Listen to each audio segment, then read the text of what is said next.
Bonjour tout le monde, les élèves de troisième année collège, parcours international. J'espère que vous allez bien.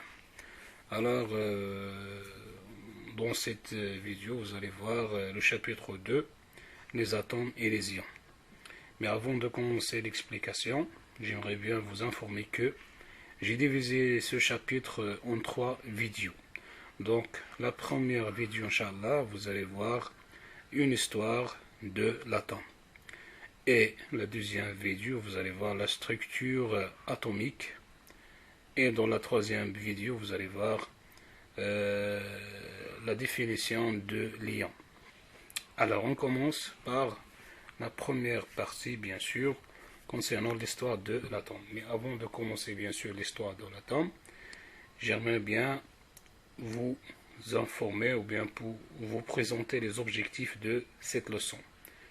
Le premier objectif, il faut connaître les constituants de l'atome. Le deuxième objectif, il faut connaître la signification du numéro atomique Z. Le troisième objectif, connaître la neutralité électrique de l'atome. Quatrième objectif, connaître et classer les ions en ions monoatomiques et ions polyatomiques. Et le dernier objectif, c'est écrire la formule d'ion. On commence par cette introduction, mes chers élèves. Vous savez que le corps est constitué de plusieurs matériaux. Vous savez aussi que le matériau il est constitué de plusieurs molécules. Et vous savez que la molécule il est constituée de plusieurs atomes. Mais vous ne savez pas de quoi il est constitué l'atome. Donc c'est ça notre chapitre, mes chers élèves. Donc on va voir dans ce chapitre les constituants de l'atome. Parce que vous avez vu l'année dernière seulement l'atome comme une petite particule qui est invisible et qui est indivisible à l'œil, d'accord? Donc cette année, Inch'Allah, en troisième année collège, vous allez voir précisément quels sont les constituants de l'atome.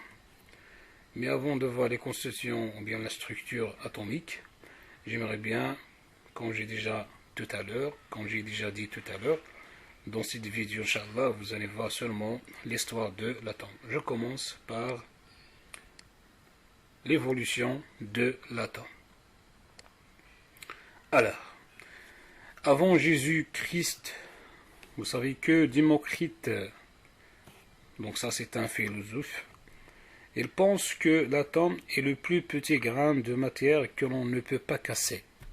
Donc c'est ça, bien sûr, la citation de Démocrite. Il a dit que l'atome, à l'époque, c'est-à-dire avant Jésus-Christ, donc il est indivisible.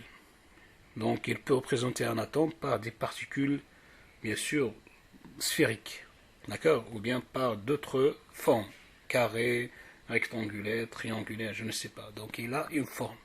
Donc il a cette idée. Mais après Démocrite, il vient le scientifique Thomson. Il découvre que l'électron, donc c'est le seul scientifique, bien sûr, qui a découvert la notion de l'électron. Et là, c'est pour cela, il a proposé un modèle d'atome surnommé le pudding de Thomson. Donc il a un nom de son modèle. Après Thomson, bien sûr, ça c'est l'évolution de l'atome. Il vient un autre scientifique qui s'appelle Rutherford.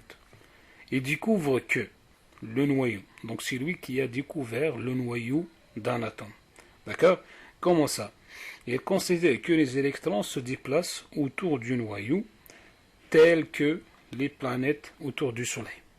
D'accord? Donc il a rassemblé, ou bien elle ressemble bien sûr l'atome par le modèle, ce qu'on appelle le système solaire. D'accord? C'est ça ce qu'on va voir par la suite. Alors, voyons mes chers élèves un tableau qui résume quelques scientifiques, bien sûr, et leur portrait, et aussi la date de la découverte, ainsi modèle utilisé pour chaque scientifique, et le schéma de chaque modèle. Commençons par Démocrite. Donc ça c'est un portrait de Démocrite, donc ça c'est un schéma, ou bien c'est une photo à l'époque. Donc 400 avant Jésus-Christ, donc il a dit Démocrite que les particules sont invisibles. Donc, ils portent le nom atomos. À l'époque, ils ont dit que atomos, c'est-à-dire signifiait qu'il est indivisible. Donc, c'est une particule qui est indivisible. En grec, ils ont dit atomos. C'est pour cela, donc, toujours, les scientifiques gardent le même nom d'origine, c'est-à-dire atome. Ça devient bien sûr de atomos. Atomos, ça c'est un mot grec. Donc, grain de matière. C'est un grain de poussière, c'est-à-dire quelque chose qui est indivisible, une petite particule qui est indivisible. Donc, qu'est-ce qu'il a dit Démocrite? Il a dit qu'il peut représenter, bien sûr, cet atome par des particules, comme on dit ici, des sphères comme ça, ou bien des triangles, etc. Après Démocrite, bien sûr, Dalton, il vient, le savant, j'ai dit Dalton, en 1810, donc il a dit que les atomes sont représentés par des sphères. Voilà le schéma du modèle de Dalton. Donc il a dit que les atomes sont représentés par des sphères seulement. Il ne sait pas, à l'époque, il ne sait pas est-ce que l'atome est constitué de d'autres constituants ou bien non. Après Dalton, il vient un autre scientifique qui s'appelle Thomson. En 1897, il imagine que l'atome comme une sphère remplie d'une substance électriquement positive et fourrie d'électrons négatifs, comme des raisins dans un cac, comme indiqué ici dans ce schéma, ou bien dans ce modèle électronique. Après, il vient le scientifique Rutherford. Donc en 1911, il a dit que l'atome est surtout constitué de vide. Au centre de l'atome doit se trouver une masse importante, positive, que Rutherford appelait bien sûr le noyau. Donc c'est lui qui a découvert le noyau.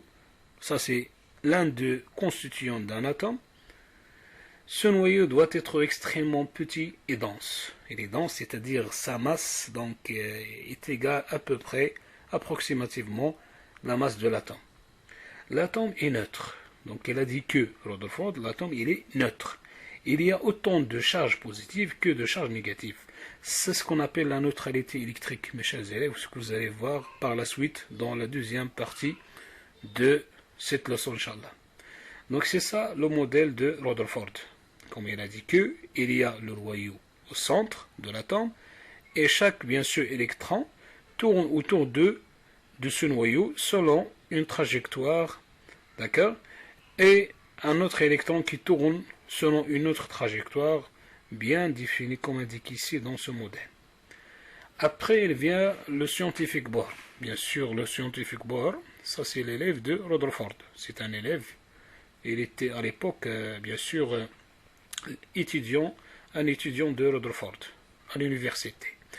En 1922, bien sûr, à cette année-là, son travail s'inspira du modèle nucléaire de l'atome de Rutherford, dans lequel l'atome est considéré comme un noyau compact entouré d'un nuage d'électrons. Les charges négatives gravitent autour du noyau comme les planètes autour du Soleil. Voilà le schéma, excuse-moi, chers élèves, voilà le schéma ou bien le modèle de Bohr. Il a ici un noyau et chaque électron tourne bien sûr dans cette orbite, d'accord, ou bien dans cette trajectoire, comme le modèle planétaire, exactement, comme bien sûr les planètes autour du Soleil. Donc c'est ça, bien sûr, il ressemble ça à cette planète, à ce modèle planétaire. Les électrons, bien sûr, tournent autour, selon une trajectoire bien déterminée, d'accord, autour du noyau de l'atome. Mais après tout ça, donc il vient le dernier savant, le dernier scientifique, c'est ce qu'on appelle la physique moderne, s'appelle Rutherford. Je n'ai pas cité son nom, excuse-moi. Donc le scientifique Rutherford, ce n'est pas Rutherford, Schrödinger, excuse-moi, Schrödinger.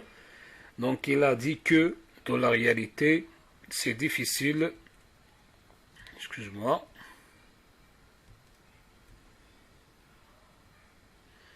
il a dit que,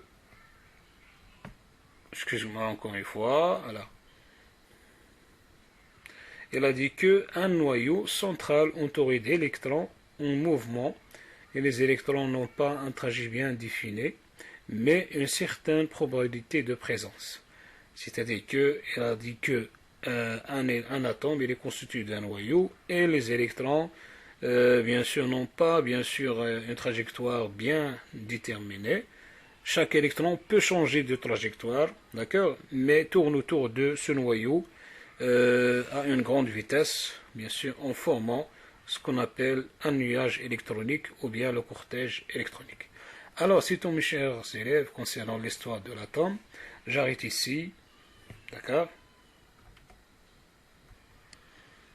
Merci, mes chers élèves, pour votre attention.